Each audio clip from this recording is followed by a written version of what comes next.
Hello, welcome back to another episode of Seven Figure Music School. Before we jump into today's episode, I want to remind you that last week, the topic of our episode was, is it your job as a school owner to nag your teachers on communication policies? To what lengths should you go in getting your teachers to communicate and following the policies that the school has laid out? What should those policies be? Well, whether or not you realize it, that episode was recorded live.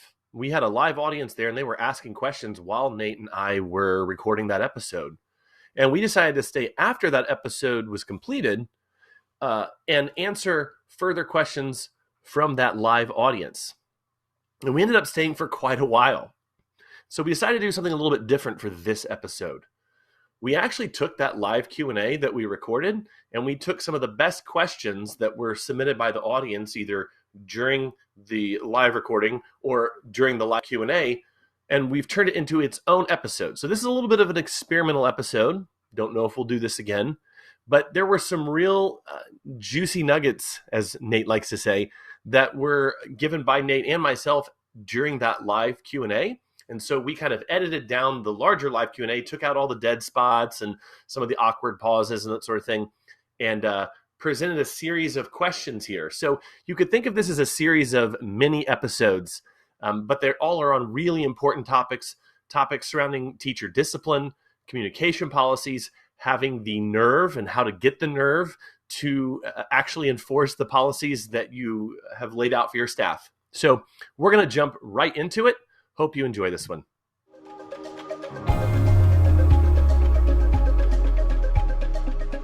Let's see that one. This is a little off topic. When I don't have an admin or myself in the studio, I would like to have teachers take on a duty manager role where they should be in charge. Thoughts on that? Let's just answer that, Nate. That's a great question. Follow-up question for you, Lisa. Is this someone who would be teaching and handling another job? So you're asking them to multitask over the afternoon? Or are you saying you want a teacher who on a non-teaching day could be like a duty manager or a manager on site? What do you tell me more? Tell us more. Yeah, while she's writing that answer, I'll say that this is actually, Nate, this is something that Melanie does. Melanie's a client of ours, and she actually has a teacher that doubles as an admin. She pays her at two different rates. She has a certain pay for the teacher work. She has, and that's just someone that was well suited for both jobs. You need a specific kind of personality and attention to detail if you've got that admin role. Yes, I'm thinking from possibly 7 p.m. to close. They would just be in charge in case anything happened and close up the studio. Usually no walk-ins and not much happening at that time. Thoughts, Nate? Yeah. Here's what I'm doing, Lisa. In real time, I am looking in our G Drive right now, and I'm saying closing Brooklyn Music Factory, a checklist. So the first thing I would say is 100%. You can absolutely, we call this hiring internally at BMF, right? So we all kind of know this pain point, which is we want to bring on a new teacher that we think is A+, great values, great purpose, going to be a long time, awesome addition to our program. However, we have to build up their student roster. So you're asking for a commitment from them, but you still don't yet have all the work necessary that they can, say, work for your program 3 or even 4 days a week. Anywho, yeah, you have one of those now, exactly. So these are great opportunities to get them on site more often or just working in a different capacity so that they're observing what your school does and kind of soaking up the whole culture of it and getting to know families, et cetera. So the first step is, number one, think like Daniel, you said, who would be good for this and why? Could be a new teacher that you really want to give more work for. Oftentimes we're like, I need students in order to give them cash. Well, the fact is you're already spending out cash on a lot of different things that are people and roles that don't have any students. So, or you may have a handful, right? So just think of it differently. Be like, hey, I want to make sure that this person has more earning opportunities over the course of each week. Secondly, once you've culled that list down to 2 or 3 people, you're also thinking just like, what are the personality attributes? Obviously, hopefully all your teachers are learning how to communicate really well with parents. because that's one of the most important jobs or skills they're going to learn, right? So you're finding those people. Secondly, you're saying, well, in the case of closing up the studio at BMF, they just have to be really good with being like, I want this place to be left in really good shape each day. I want someone who walks in off the street. I want someone who can handle a walk-in, right? Do they know basically how to communicate with that people? So there's communication skills. There's sort of like clean up and sort of, are they a fairly meticulous person? Can they follow a closing checklist? That kind of thing.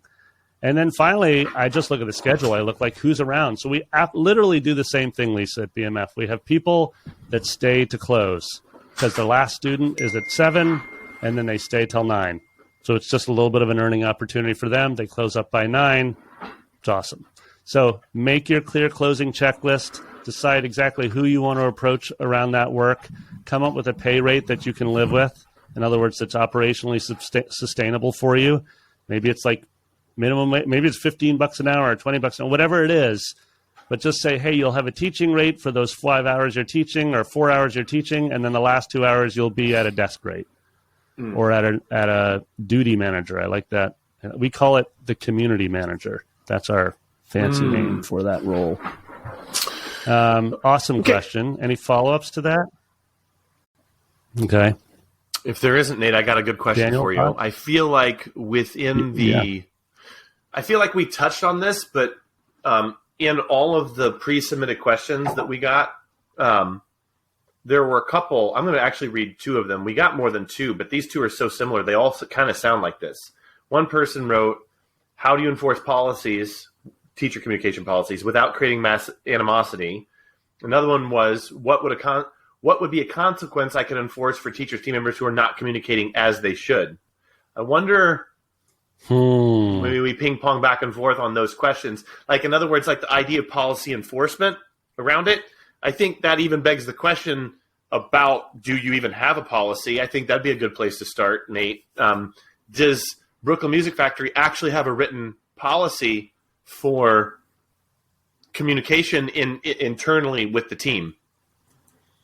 We say things like, I don't think we talk specifically to communication like, hey, this is one of your roles and responsibilities, and if you don't do this, there will be consequences. However, we do very clearly state that your lesson reports need to be sent within 24 hours of teaching. So that's one example of consistent communication, right?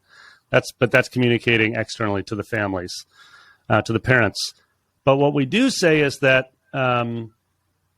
we do use the approach of, hey, if someone is struggling in this facet of their job, and it's an ongoing struggle. So we'll oftentimes hear that less from, I'll hear that from like our private lesson director. He'll say, this person's not showing up to their one-on-one check-in. So that's a mode of communication. He has a monthly one-on-one with them online. They're not showing up. Or Jessica, who's our director of family communication and manages a lot of the people power, that's what we call HR at BMF, she will say, this person's not responding to my requests. Like, I need them to sign the manual. I need them to do sexual harassment training, which is required in New York State, that kind of thing. What we'll then do, this first step, is we'll actually call a meeting with them. We'll say, hey, you need to show up to this because we have some issues we want to talk about. Then the second step is we have every one of our teachers has a file. You actually legally have to do this. It's just a really good practice anyways. It's just a file. It's a G Drive file. And basically, we'll be like, hey, we asked you these questions. We didn't get a response. They're just screenshots. They're like, hey, we haven't, and we throw them in the file. Because legally, actually, if you're a W-2 employer like we are at BMF, you legally actually have to say, hey, we really want to help you improve in this area. And we're also going to we're going to put you on probation. We're going to give you like a 30-day window to improve. Right? We very, very rarely have to do this. Usually the first sort of step is to actually have an in-person meeting, like it'll be Jessica and myself, or it'll be my partner and Jessica, that kind of thing, where it's like, hey, this isn't just about daily operations at BMF. We need to have a sit down and talk about this. What can we do differently?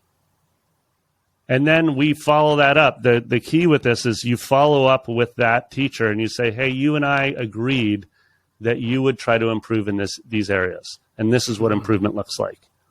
Just answer us within, if answering us within 24 hours is too aggressive for you right now, can we agree that within 72 hours we'll always get a response from you, unless it's around emergency time off or something like that? Let me give you one other concrete example of where we do have a very specific communication outline. So teachers need to take time off, whatever. They have a gig. Their sister's getting married. These are all normal things, right? We require 2 weeks notice, right? We also have blackout months. You can't take time off during songwriting party season, right? There's months when you can't. But we require 2 weeks notice, a minimum of 2 weeks notice for us to grant them the time off. So that's just a very specific example, but it's really helpful for them to go. So if someone, for example, gives us 10 days notice, Jessica will reply and say, hey, I'm going to review your request, but as a reminder, we require 2 weeks notice at least. Right? So that's just a specific example around a communication guideline. I don't know if that totally answers your question, Daniel, but that's kind of how we do it. I think it does. And it's a good answer. And something comes up for me that I wonder for the many people who said they had frustration around this, I wonder if there's conviction enough on their part that they would go to those links.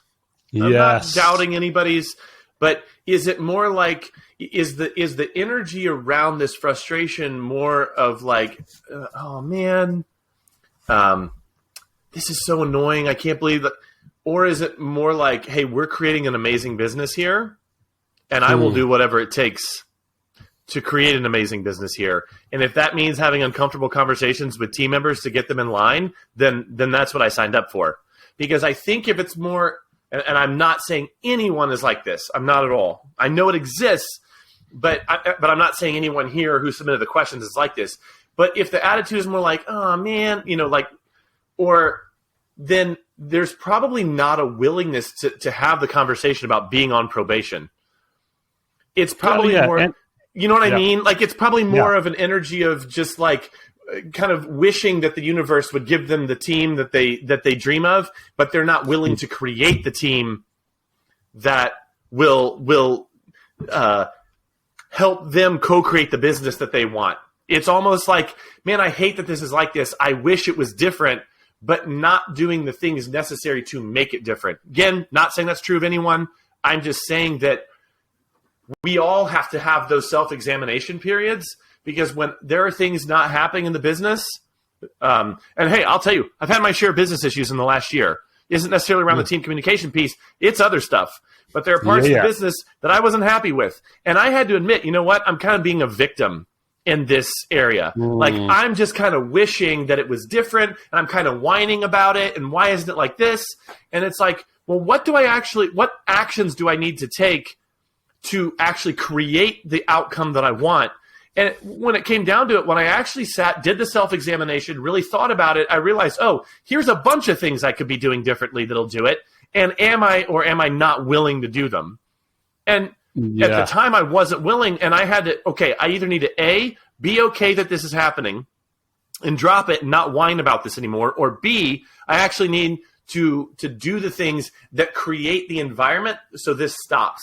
And I think what you said about documenting all the things we spoke about in the episode regarding creating that healthy environment, and then having the difficult conversations, having the doing it in such a way that you are casual about it, but they know you mean business. That creates a huge change in those outcomes. Yeah, you're absolutely right. You know, we see it. I think one of the most common examples of what you're talking about, Daniel, are when people expand from a one teacher studio to having other teachers on, and in their mind they just thought, now I can just add more students so we can make more money.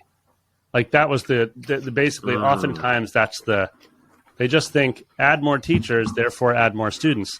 But of course they didn't imagine add more teachers. Now I have a whole communication problem that I need to solve, or I have a new habit to learn, or add more teachers. Now I have an HR department. Now I have people power and I have to figure out how actually to manage employees. Right. So a lot of times it's like, yeah. And if you're that pain point right there, dude, is oftentimes people are like, I remember saying early on in BMF, I was like, because I was making way more money running my own studio than running a school. And in the first 2 or 3 years, I would just be like, hey guys, listen, like we're working on something so much more than just teaching a bunch of piano lessons. Like if all I wanted to do was start a business of piano lessons, yeah, I have no inspiration. I'm not inspired to that at all. I just go back to getting paid well to be a great teacher. So anyways, you're absolutely right. You have to ask, anytime you run into that resistance, you're just like, oh, wait, is this an opportunity that I'm inspired to try to learn around? Or am I actually just am I deflated and would much rather go do something else? And you said something there I think is so crucial. A lot of times folks inherit these problems because of their second or third order effects of a different decision that was made. Yes. And there's this really great educator. He was really influential in the 70s and 80s around neurolinguistic programming. He would design training systems for major corporations. He just understood how humans learned. He understood training and human development psychology just at a very, very deep level. He said this thing I'll never forget. He said, we never solve our problems. We only outgrow them. Oh, and I think there is a corollary too that I think sometimes an inverse. I don't know why I'm trying to do this live on the spot, but it's like I think we don't voluntarily choose to get new problems, but we kind of inherit them because of the choices that get made. And I think that happened to me. Like when Grow was starting to expand in 2016 and 2017, I started what started this business was all these blog posts I was writing. But the catch-22 was the more blog posts I wrote, the more clients I got, the less time I had to write blog posts. So the thing that was getting the clients, I stopped doing. So then the rate with which people were asking to work with me started going down. So I was like, I know what I'll do. I'll hire someone to do all the non-creative stuff around the blog posts. Like I'll have them do that. And then I got all these problems because I didn't train them very well and because I didn't know how to train them and I didn't realize it was just frustrating. And I learned a lot during that period. And then that's what actually drove me to hire a coach to learn how to train team members better. And man, that was some of the best money I ever spent in my business development. And man, like working with that guy, I literally worked with him for only 1 month and he created such a profound impact that I would just say that since 2017, when I worked with him, it caused my team to expand faster. I mean, I've rarely had frustrations around the team piece over the last 5 years. I know I'm kind of going off topic. I started on Wyatt Woodsball. Now I'm just talking about that. But yeah, go ahead. I was wondering, we have a few people that are still here with us, and I'd love to see if there's any other questions in real time. And I love that Lisa was like, hey, can I just go off topic here for a minute? Oh, yeah. And ask a question? There's no question that's too small, no question that's too large. Anyone listening want to chime in? Lisa, you got another one you want to hit us with? Dana, we got a few more minutes here, and I'd love to keep it in real time if possible. What would be some tips for training good communication practices with your team, other than mentioning communication is important in orientation? I would actually like to ask Meredith a follow-up. Can we do that? Oh, please. What are you doing? Are there any tactics you're doing now that you think are working? I try to be clear with expectations, such as replies are expected in 24 business hours, but other than that, no other training. So that's helpful. That's a blank slate with which you and I can talk about. Nate, do you want to go first? Yeah, so the first thing I'd say, Meredith, is this is back to Daniel's comment, which is you're just setting expectations. So, yeah, that's part of the onboarding of any new teacher or staff member. This is that literally you can cut and paste what you wrote and use your Slack channel or whatever you use regularly to remind people of that. So I want to actually zoom out for a second and talk about when we invest in training around communication, so that I can be more helpful to you around specific examples.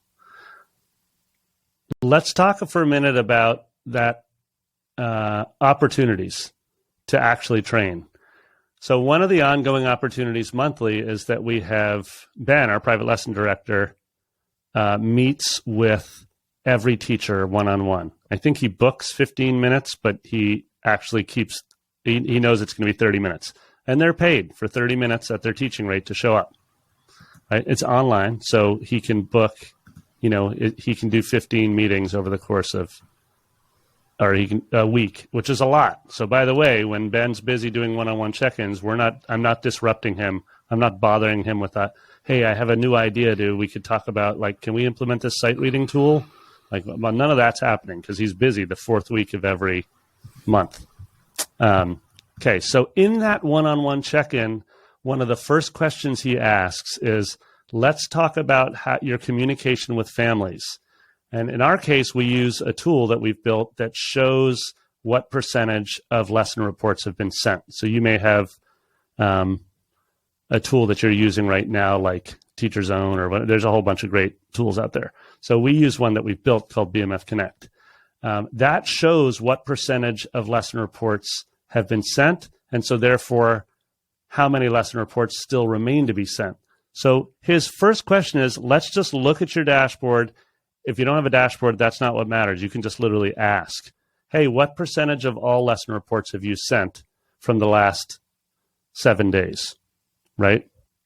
So just by merely asking the question, Ben is coming back every month to training to this idea that consistent communication is what we believe is literally the most important indicator that your student will stay with you for 7 to 10 years. Not with you, with the school, right? Because we're not hoping that they'll stay with one teacher for 10 years. We're hoping they'll go through the journey of Brooklyn Music Factory over 7 to 10 years. So that's one very concrete example. Hey, what percentage of lesson reports you sent? Take it. Another training tip comes around, okay, here's another thing that we do consistently within our Slack channels. So we will ask for someone's feedback on something. For example, right now we're upgrading our whole classroom management training manual for Mini Keys and Jam Band 101, which is our age 4 to 8.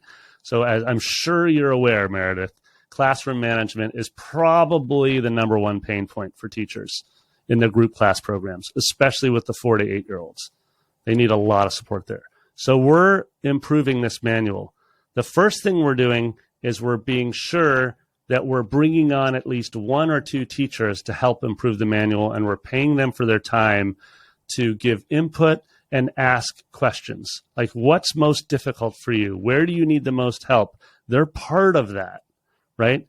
Then here's the training tip, is that when we show some of those, when we show the manual, which we've just been doing this week in our Exploration Slack channel, this is all around, that age group, 4 to 8 group classes, it's in that channel. We will oftentimes say, we will at specific teachers and say, hey, so-and-so, I'd love your feedback on this thing. Now, it sounds so minor. You're like, whatever, Nate. You can, of course, that's obvious. You should ask for people's feedback. But first of all, people don't ask for feedback. They just say, have you read this?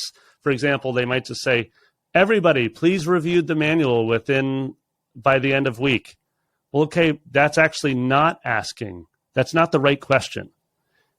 You want to be very concrete, and this is what I talk to this piece a little bit earlier, but we go into the manual and we say, hey, so-and-so, Sienna, I'd love your thoughts, or I'd love anything that jumped out to you, and what's missing from this manual from your experience.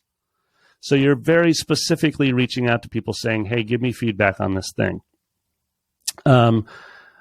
Let's see here. So that's just a little minor tweak, but it's definitely a training moment. Let me see if I can give one other training idea that coming up from our all faculty training that's this Friday. So that's a 10 a.m. to 1 p.m. 3-hour training. By the way, we open with bagels and coffee. So we get some Starbucks, we get a bunch of bagels because we're in the BK, we're in Brooklyn. And all of the faculty, if they want a free breakfast, they can come at 9:30 for the first half hour. By the way, that first 30 minutes of bagels and coffee, which is like it's like a $70 investment on our part in food. It's not paid time, but it gets faculty to show up early. And that is huge around the training piece of beginning to trust one another as a resource. Because, of course, they're just hanging out, drinking coffee, asking each other. But likely, and this is the feedback we've gotten from teachers over years and years of doing this, that a lot of the serendipitous conversations, conversations around students they have and things that are working and aren't working happen during those bagel and coffee moments. They happen at the coffee, they happen at the coffee station at BMF. So to frame this in terms of a training opportunity, when you're buying the bagels and coffee and you're setting up 30 minutes there, of course, I want that because I love myself a good cup of coffee and I want to hang out with the people that I enjoy working with.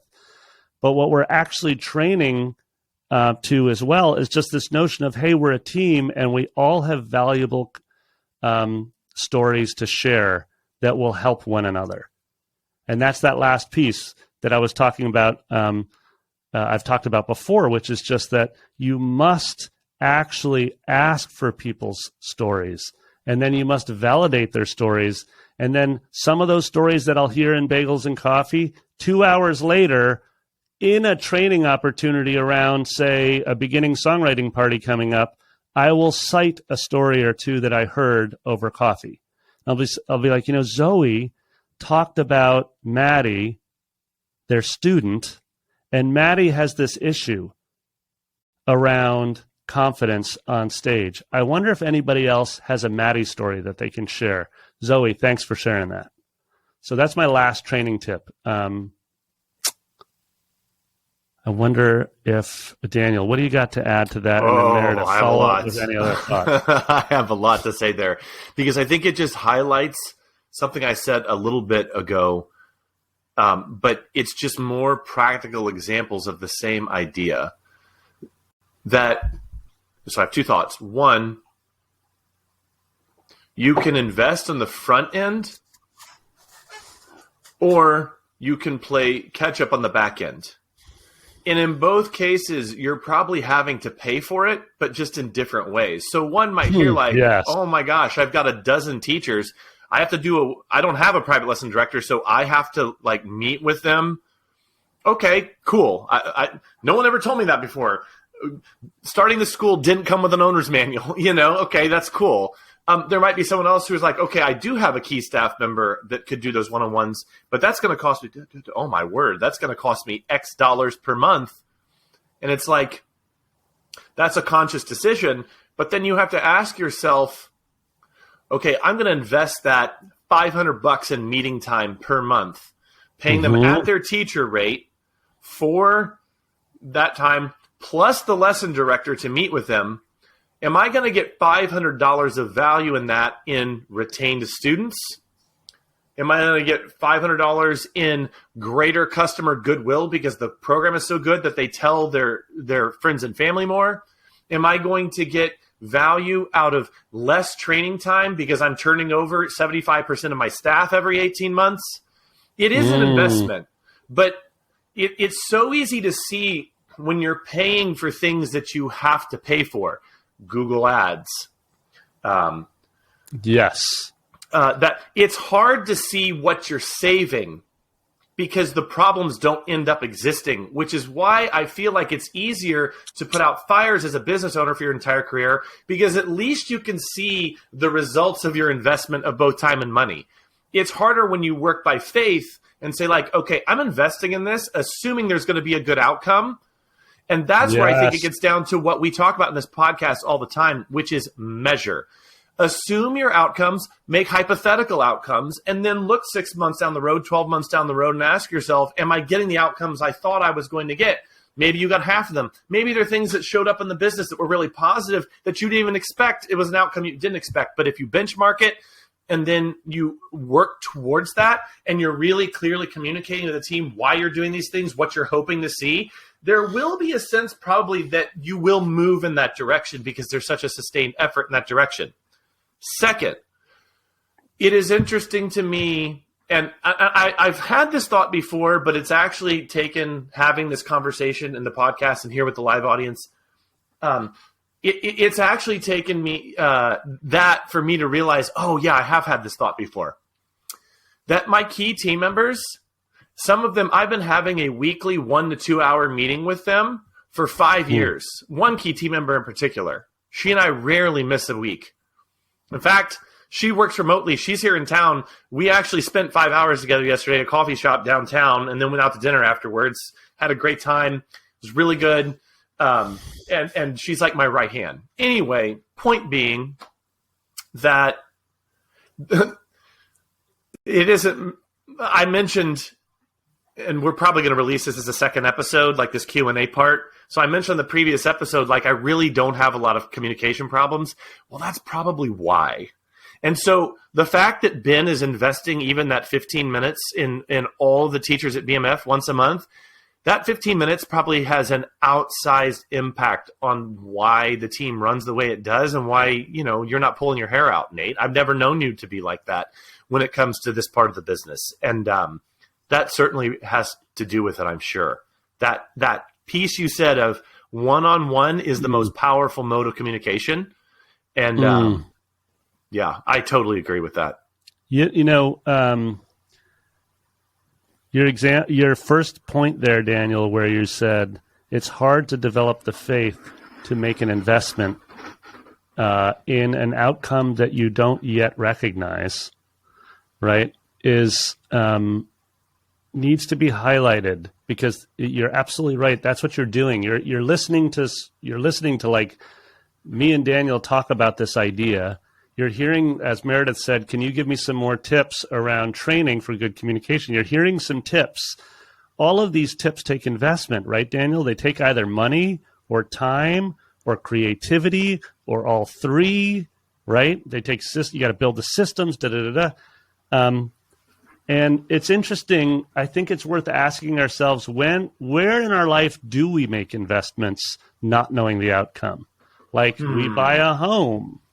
We do these things. We all the time in our life. We're saying, I feel like this is the right choice based on what sort of the world has provided me as a guide to date.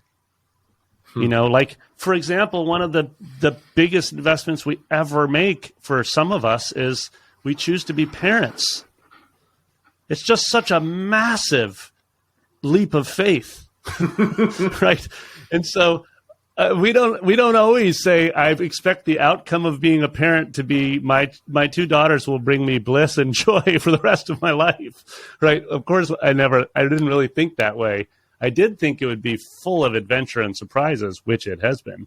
But I love your addition there, Daniel, where you say, okay, so you don't exactly know what investing in, say, one-on-one check-ins will bring you. So why don't you just take a stab at it and say, if our current retention or our current attrition rate is like 28%, how about I invest in one-on-one check-ins?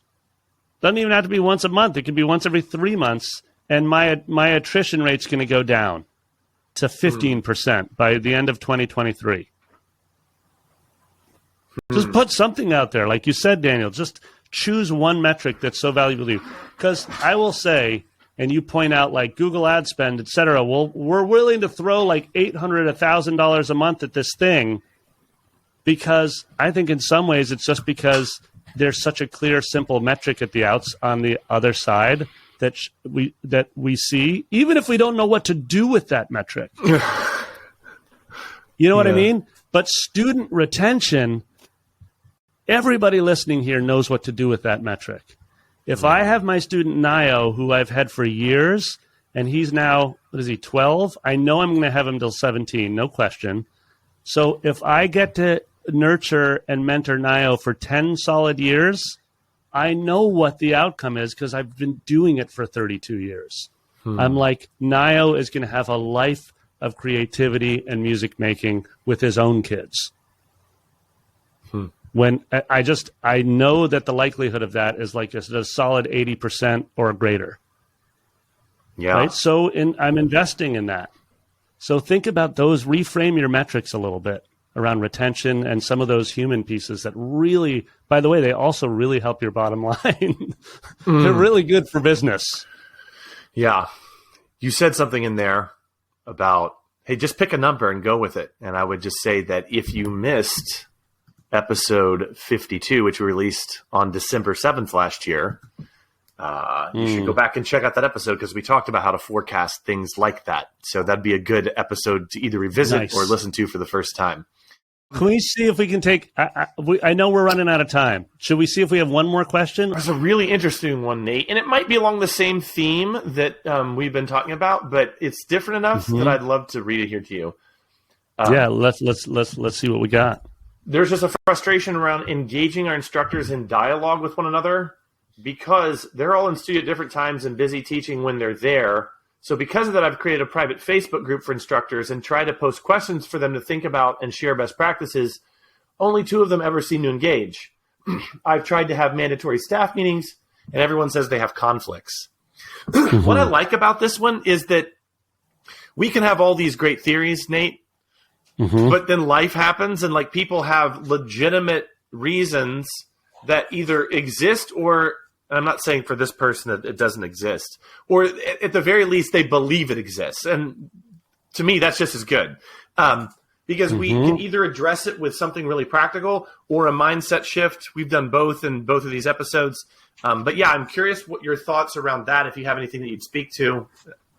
Yeah, I think it gets to the why piece more than anything, which is I'm trying to get my teachers to dialogue, right? So that's the goal for this founder or owner is to get more dialogue between the teachers. So the very first follow-up question I'd ask is why? Why is that important? Yeah, why do you need the teachers to talk to one another? What is it that's not happening currently within your school that's a pain point for you, or where you're falling short on delivering on your promise, et cetera, where you need teachers to engage with one another? That's the first question I'd ask. Obviously, we don't have that answer right here, but can we make a couple of assumptions? Let's assume that he or she they need teachers to share methods that are working well for advanced piano students. And like everybody's just teaching their own version of a piano lesson. And so he's hoping that maybe this owner is hoping that they will create a more universal methodology around their advanced students. Like, for example, we have someone who's in our mastermind who is really committed to the RCM method and wants their advanced students to pass a certain level, right, to move through that. So that's awesome. So you have to say, okay, well, you want teachers to dialogue more consistently, and you have to state, it gets back to our why, state specifically what information you'd love them to share with one another. So the tactic that I would use if I was this person is I would start with a personal call to action to them, sort of like you do, Daniel, where you'll create a video for you create videos for me all the time. Like that's one of your favorite mode of communication. When you want engagement from me around what this cool thing we're doing together, you'll be like, I'm going to send Nate a video because there's just nuance. I just want him to know that it's important enough for me to to actually talk through this, right? So the first thing I would do is I'd be like, hey guys, I'm now the owner. I feel like our advanced piano students aren't well enough served right now because we're all kind of doing our own thing. I wonder if I could ask of you, I'm speaking to a specific teacher, to start sharing with me and others some of your methods. And I wonder if we could start beginning to find common methods that we're all using so that we could adopt some of those to try to get our advanced students all moving kind of at the same cadence, within reason. So I would start by just reaching out and saying like, hey, that's what my goal is. I'd just like us to connect more around this specific issue. And then, by the way, I would ask that teacher, do you feel like this is even an issue at our program? That's a really important piece. Or is there another issue around it at our school that you feel like we should be talking with one another about? Right? Because that's an important, what do you got on that? Well, I don't want it to seem like I'm getting off topic here, but I deeply resonate with what you're saying in asking that why question, because since we don't know why the person wants this to happen and why they created the private Facebook group, like what is the actual value they get out of it? It could be, and I don't know, but it could be, it's like, ooh, I need them to communicate because that's what teens do. And there could be no deeper reasons for it. And then when you actually start asking the deeper question, why, Simon Sinek's The Five Whys, I think, whatever, like, why? Right. Okay, why? You get down to it. And again, I said I don't want this to feel like it's getting off topic, but I keep doing this myself. There's a thing that I feel like I should be doing in marketing, and I'm not doing it.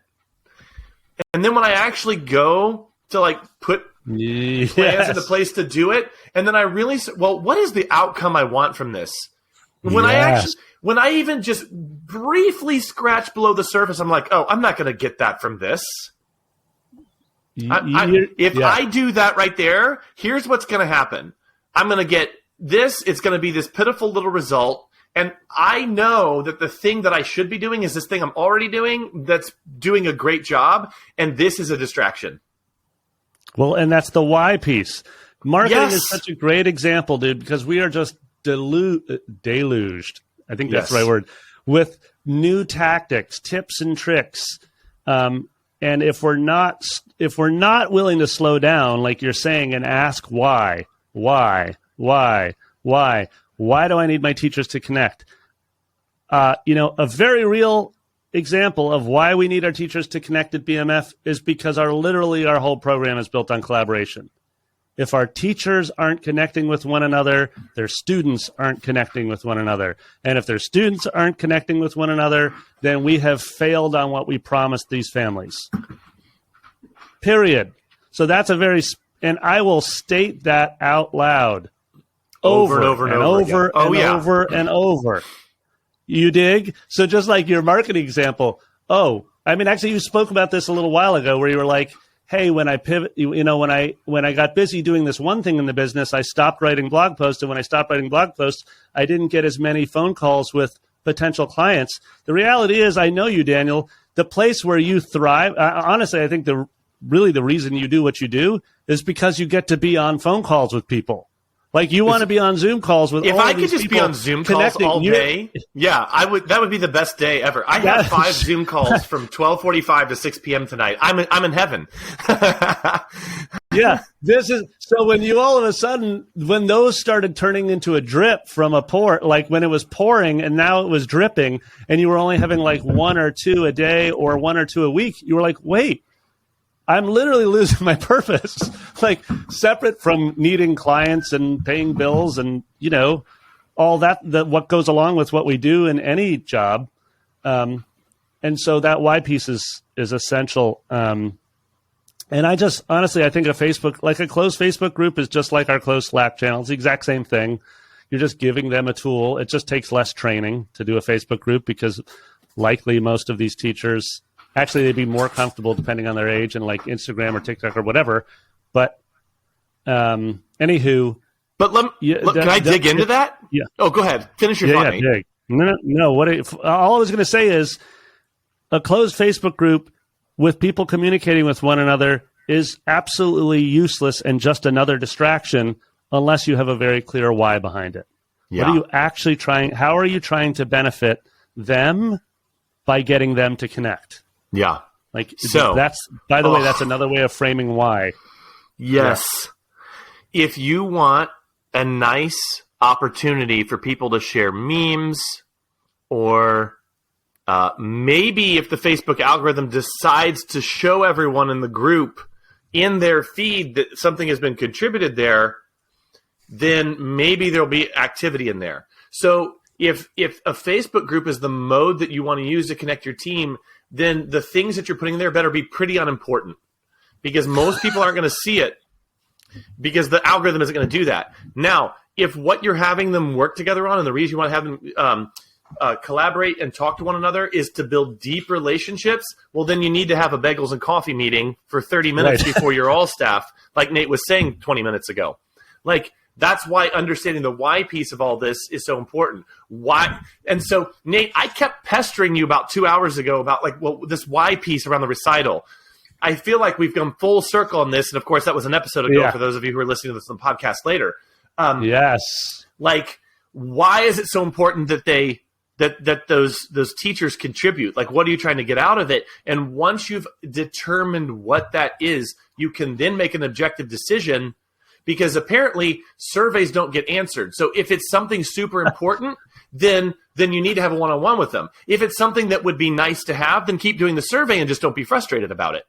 But we have to understand, how is the mode going to be taken, and how much am I willing to commit to effectively communicating / over communicating with them to get the answers that I want. And then once we're aligned on that internally, then we can live in contentment with the level of with feedback that we're getting. And I'll just even put a nice little end cap on that. Something we didn't talk about, but that Nate talked about in our prep, was Nate still only gets about 80% participation at his mandatory staff meetings, but that's a good result. So it's never going to be perfect, but if our expectations are in alignment with the reality of it, that Adam Robinson quote I said, the world always makes sense, we just don't understand it. If our expectations are in alignment and we're willing to learn from reality, apparently this mode only gets me this kind of engagement. Or it could get more with a lot of training around it. Like, there's just these trade-offs, and we have to decide how important things are, and then match that up with the mode correctly. That might be the greatest summary that we could do. If we just said that at the beginning, we wouldn't have had to talk about this for 2 hours. I don't know. No, because I think it's always the what resonates with us as hosts, but then also listeners are the stories. Yeah. That's a great summary. By the way, here, let me give you a closing example of a survey where I don't care if I only get 30% response. We do this regularly. We're like, what do you need in your teaching studio that you don't have? It's like gear and teaching supplies. And that's just a Google form. We ping them. We'd love to hear what you need so we can better support you. I'm not going to bug them and be like, we expect replies within 24 business hours. Yeah. I'm just sending that out. Maybe 3 out of 20 teachers reply to it. I'm like, okay, great. We're going to order some more dry erase boards for these people. Done. But right. That's like you said, low priority, different channel. Yeah. And of course, I wish that everyone would reply, because I'd love to give them everything they possibly need in order to succeed in the classroom. Yeah. But it's the why behind that it's just a different thing. So, Daniel, that was fun. Yeah, it was fun. Right before we close, I'm going to ask one more question and answer it in 20 seconds, because I got some version on all these pre-submitted questions of what's the best way to get engagement from teachers. How do you engage with teachers? What's the best way? Have a meeting, one-on-one, virtual or in person. That's it. That's easy answer. So anyway, you were getting ready to close this out, Nate. No. I love it. Yeah, get started with that. Yeah. Have a meeting. Cool. One-on-one. Yep. Have a meeting. One-on-one. Okay. All right. Thank you all for joining us, by the way, those that are here. live with us. Yeah. We appreciate Stuck with you guys. us the whole time. So, Nate, any last things you want to say to folks? No, just I'm grateful, and I look forward to doing this again. And everybody, maybe if you have a moment, shoot Daniel or myself an email and just any follow-ups. But otherwise, we look forward to seeing you again. Thanks.